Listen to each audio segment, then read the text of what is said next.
A constitution of locks and bolts is coming to America, thanks to pressure from the Koch donor network and its allies in the trenches who are determined to achieve the kind of binding change that Buchanan urged without informing the public of their true goals.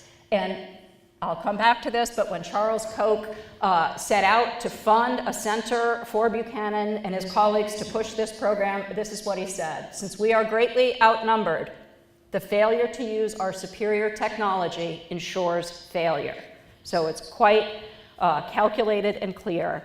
And thanks to assiduous organizing by the apparatus that Koch and his fellow arch-right donors fund, above all the American Legislative Exchange Council, which I'm sure many of you have heard of, ALEC, and a Republican Party that these donors have all but taken over and turned into a delivery vehicle thanks to the threat of primary challenges to keep any dissenters in line.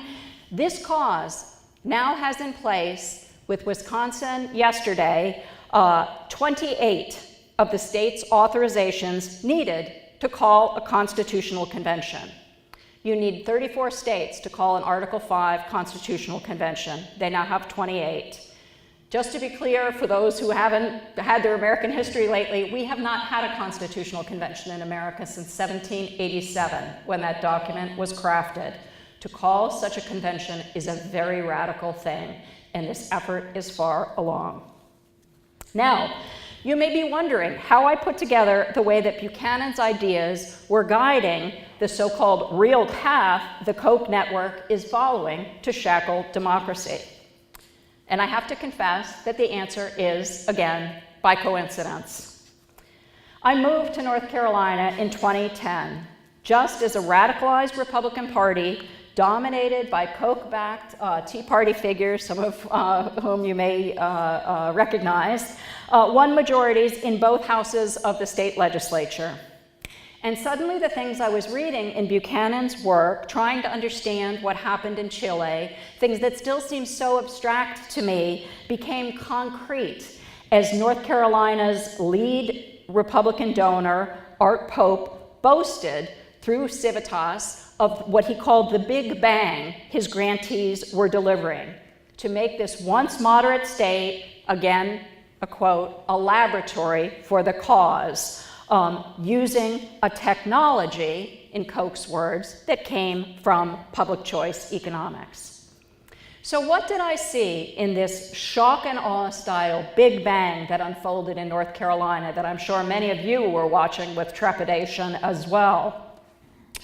Buchanan had long urged his colleagues and those on the libertarian right to stop focusing on who rules, to stop thinking about who gets elected, and instead to study the rules.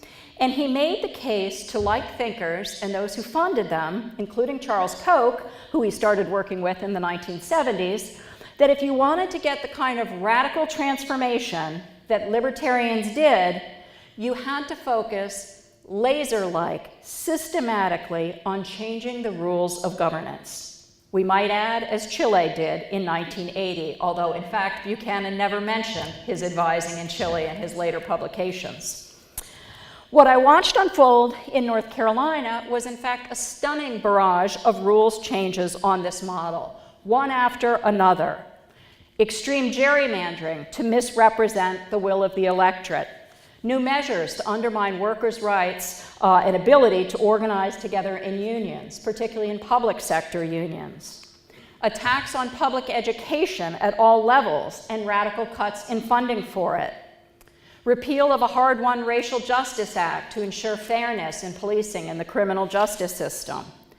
Refusal to accept the Medicaid expansion of the Affordable Care Act, despite a crying need for health care among North Carolinians who made too much to qualify for Medicaid as it was written, but not enough to afford health care with their earnings. Also rolling back measures to protect the environment and reduce global warming. And also breaking with customary governing practices like public hearings before passing legislation and transparency about the process. Instead, what we saw was breakneck speed and secrecy, with some important measures being passed after midnight. And then, to cap it all off, what Democracy North Carolina called the Monster Voter Suppression Bill. And what proved so surreal to me, both as a scholar and as a citizen, was that I could see that this new Republican majority was applying Buchanan's school of thought to get what they otherwise could not, certainly not if they had campaigned openly on these measures. Also unsettling, though, was watching how critics of all of this, good, well-intentioned people who were shocked at the U-turn their beloved state was taking, were missing the deep operational strategy that unified these varied measures as I was seeing it emerge from these primary sources. People couldn't see, the critics couldn't see, that the men pushing this agenda were not misinformed about the likely consequences of the agenda that they were pushing. They fully understood that they would be inflicting grievous harm on many of their fellow citizens, whether the people who would die for lack of health care provision or the students whose learning would be stunted by the cuts in education. But they believed their endgame was worth the price. They were, you could say, in cold calculation, letting the chips fall where they may. And what my fellow critics of all of this also could not see was that this system, that this agenda was backed by an ethical system that gave these actors confidence and let them feel heroic enough about what they were doing to weather the criticism, in fact, to laugh at the criticism and to mock the critics, and to surmount the opposition. And I understand why it was hard for people to recognize that it is an ethical system, because it's actually an ethical system that runs counter to all the world's major religious traditions, to the best in those traditions, in their compassion, their concern for the poor, the sick, the weak, and so forth. But still, the libertarian ethical system has its own stark coherence that we need to understand if we are going to know how to deal with the crisis that Buchanan's ideas and Koch's money have created. I'll put it plainly. The libertarian morality deems it better to have people die from lack of health care than to receive it from government, from taxes paid for by others. In fact, we just saw this play out in the Senate 3 times. This ultimately is what they mean by personal responsibility.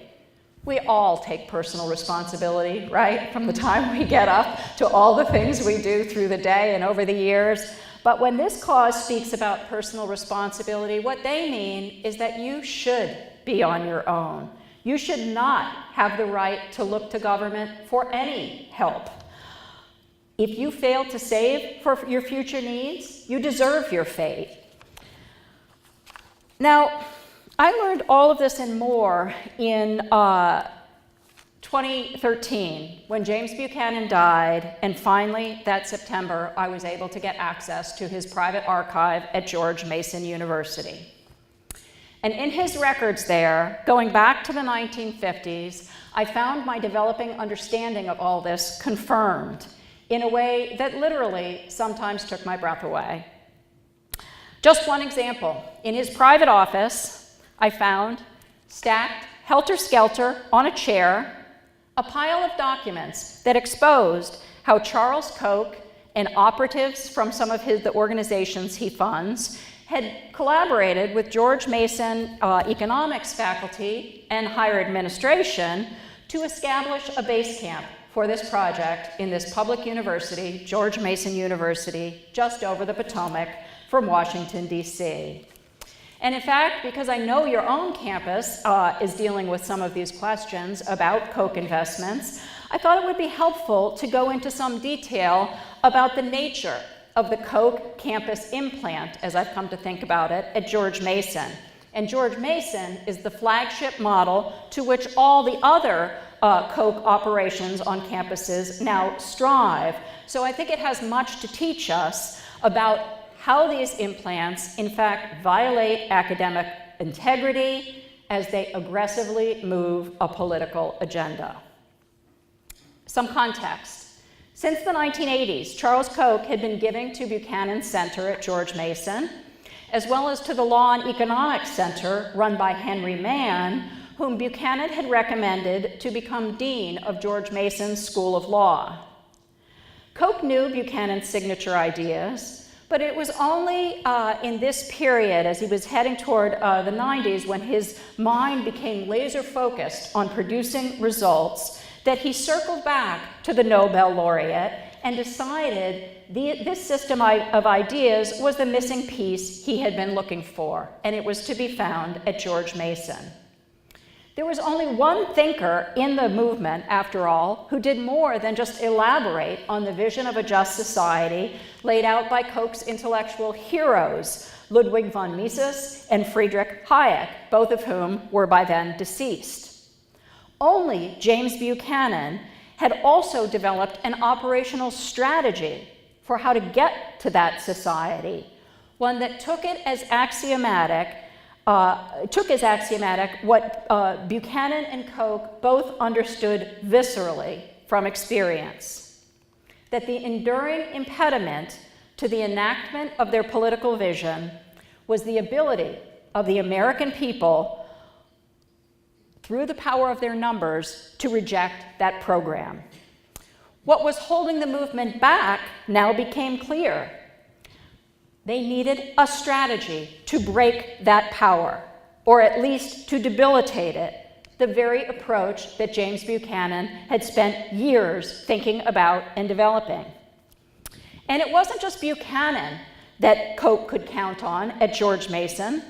There were others, among them Henry Mann, whose summer program by then, which Koch had been funding since the early 1970s, his summer program by then had trained 2 out of every 5 sitting federal judges in this law and economics curriculum underwritten by Koch. Building on those earlier investments, in 1997, Koch gave a $10 million gift to support a big, new James Buchanan Center for Political Economy. Koch and Buchanan, according to the plan and the first gift, were to be co-chairs of this center. Koch made it clear in the speech that accompanied the gift that he wanted to see bold steps. Buchanan's theory and implementation strategies were the right technology, to use Koch's favorite phrase, but the professor's team had not applied the tools forcefully enough, Koch said, to create winning strategies. The operatives Koch put in place on the campus would. Among them was Wendy Graham, a former Reagan appointee, then on the board of the Enron Corporation, perhaps a little inattentive to Enron because she was working very hard for the James Buchanan Center. I'll just read you a little bit about what happened next. The new combined operation, that is this James Buchanan Center, almost crashed before it really got started as a result of the crude tactics the operatives employed, inadvertently giving the rest of us a taste of what was to come as the 20th century gave way to the 21st. As one of her first acts as a member of the new Buchanan Center board appointed by the Koch team, Wendy Lee Graham blasted out a 9-page fundraising letter in May 1998 to appeal to potential donors who, like Koch, were, she said, and I quote, frustrated that our freedoms haven't advanced more. She offered them what she called one of America's best-kept secrets, the James Buchanan Center, as a novel vehicle for advancing personal liberty and economic freedom. She explained that, and I quote, coming from a university, the Buchanan Center's ideas pack power and credibility, end quote. Then, laying claim to the authority of Buchanan's Nobel Prize, she boasted of the unique outreach work the center was doing to promote deregulation and market-based politics. She was outlining in print the vision for how this campus base camp at a public university would seek to influence government. She said, and I quote, through specialized seminars, the center reaches out to key influential policymakers, U.S. senators, congressmen and state legislators, legislative staff and regulators, to tutor them in how to apply free market principles to public policy work. Her fundraising letter bragged that over half of congressional offices from both sides of the political aisle send staff to Buchanan Center events. If that was not enough, she again boasted that more than 1/3 of the federal judiciary had participated in GMU programs that taught them to apply free market economics in judging legal cases. If any potential donors still had doubts, Graham made clear that unlike other universities, George Mason was no ivory tower. Quote, with its close proximity to Washington, D.C., the Buchanan Center is uniquely positioned to advance freedom to the very people who will make a difference, end quote. As a case in point, she highlighted the efforts of House Majority Leader Dick Armey, who was then promoting radical cuts in personal, corporate, and capital gains taxes. She might have added that her husband and fellow economist, Phil Graham, a sitting U.S. senator, was pushing for deregulation of the financial sector at that very moment. This fundraising appeal was not just a departure from academic norms, it may have broken the law.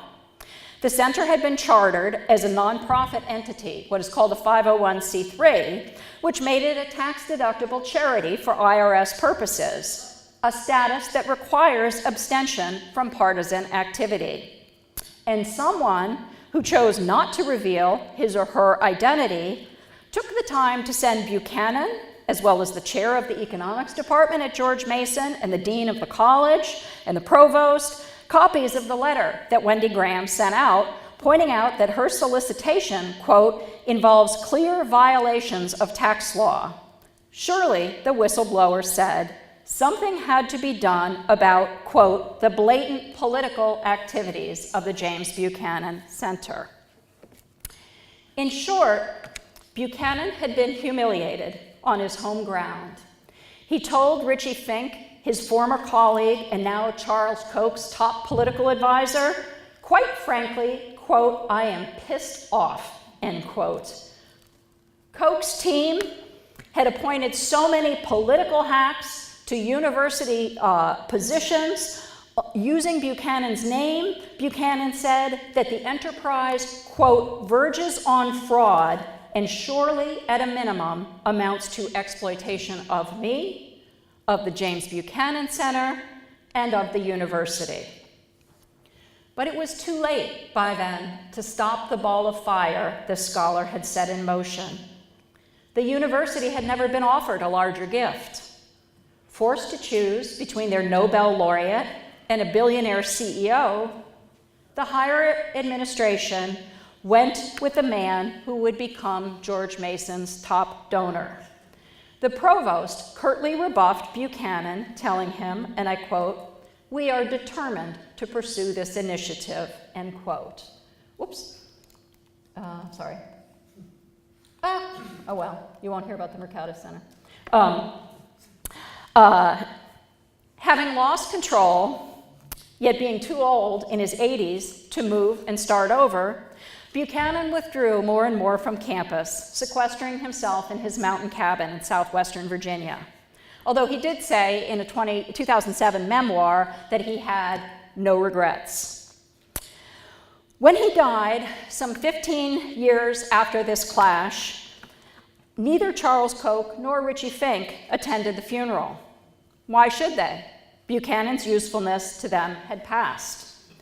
With a respectable base camp secured, minutes from the Capitol, Koch would turn to assembling what he had said he wanted to assemble when he gave that first multi-million-dollar gift in 1997 with the proclamation, and I quote, I want to build the kind of force that propelled Columbus to his discoveries.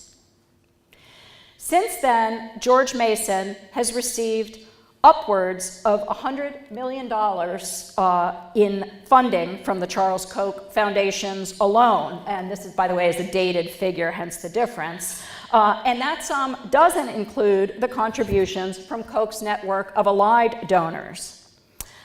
Consider this. George Mason recently renamed its law school the Antonin Scalia School of Law with a Charles Koch gift, putting the law school too in the service of the Koch project of political transformation through radical rules change. Indeed, universities have become integral parts of the integrated strategy the Koch network is pursuing. As the vice president of the Charles Koch Foundation, Kevin Gentry, explained in 2014 at an invitation-only donor summit, the donors are turning these campus implants into full-service political factories, cajoling the assembled donors to, in his words, invest more. Gentry explained, as you see, it's not just work at the universities with the students, it's building the state-based capabilities and election capabilities and integrating this talent pipeline. So you can see how this is useful to each other, meaning the different wings of the operation, over time. No one else has this infrastructure. We're very excited about doing it. And this presence on campuses is surging, I should point out. According to research by the youth organization Unkoch My Campus, in 2005, the Koch brothers were financing just 7 universities. As of 2015, Koch had sent money to upwards of 240 colleges and universities. The latest reports suggest it may have doubled. How much has been invested? Close to 300, okay, so that's the number of schools being funded, and you can see the sharp increase in recent years. The bar graph would be even steeper if this included 2016 and 2017. And then here is the dollar amounts going to various campuses. And the Unkoch My Campus researchers have said that close to 300 million is involved. And these donors mince no words about their reliance on the faculty and campus centers to give them what they want. The president of the Charles Koch Foundation boasts of those involved with their Mercatus Center at George Mason University. Quote, "These guys are producing research that groups in this network can rely on to produce economic freedom every single day." Indeed, the Koch-funded faculty push product that assists the work of the hundreds of right-wing organizations the donor network supports. Among them, the American Legislative Exchange Council, Americans for Prosperity, the Cato Institute, the Heritage Foundation, the State Policy Network, and many more. The scholars also help to advance the agenda of these groups, whether by recruiting students into the pipeline or pushing their particular ideas and policies in the media and in books and articles. So here you can see some of the agenda items that are helped along by the campus implants. And perhaps the most striking for me as a professor is measures to suppress voting, including measures to suppress voting by college students that we saw in North Carolina. As Richie Fink, that top Koch political advisor, said, it's an integrated strategy that uses universities, think tanks, and political spending for implementation of policy change. Integrated is an apt word for this. An economics professor at Troy University in Alabama, a man named George Crowley, reported to the 2016 meeting of the Koch-funded Association of Private Enterprise Education, where many of these professors get together to compare notes and improve strategies. Crowley said, "We've been really active on state policy and broader type policy work, really trying to get the students engaged with these ideas, getting students involved even as it relates to our policy work. Crowley went on to describe how he and his colleagues were able to, in his words, take over curriculum, majors, and hiring in their departments at Troy, and use their classes as, quote, recruitment grounds for the libertarian movement. He boasted of how Troy faculty pick policy fights, including an attempt by a faculty member in economics named Dan Smith to, in Crowley's words, bring down the state pension system that would affect firefighters, teachers, and others in Alabama. But now, in closing, let me pull the lens back from the campus outposts to the overall Koch project of social and political transformation. Really, a kind of slow motion revolution that doesn't have to rely on violence because it can rely on money and changes in law. When I brought home the hundreds of documents that I had copied at Buchanan House and put them together with the other sources in my research, I found myself laying down pieces of a puzzle that astounded me in its scope and audacity. It now encompasses dozens of ostensibly separate national organizations, some of whose names will be familiar to you, the Cato Institute, the Heritage Foundation, and ALEC, for example. And if you include the state-level operations that make up the state policy network, like North Carolina's own Civitas, John Locke Foundation, and John Pope Center for Higher Education, if you include those and the international affiliates of what is called the Atlas Network, with operations in over 90 countries, we are talking about hundreds of organizations working to radically alter government and society. Truly, I can tell you as a historian, to basically repeal the 20th century model of citizen-driven government in order to bring unfettered, free-rein capitalism into being without being honest with the people that that is what they are seeking. And as a historian of the South, I came to realize something else. The form of government that these men see as ideal, as liberty, as the free society of their dreams, would be a lot like mid-century Virginia, in all but the state-sponsored racial segregation. When James Buchanan set to work in Charlottesville, Virginia in 1956 with an avowed mission to preserve liberty, that state had just been identified by the political scientist V.O. Key as the most oligarchical state in the South, and therefore in the country.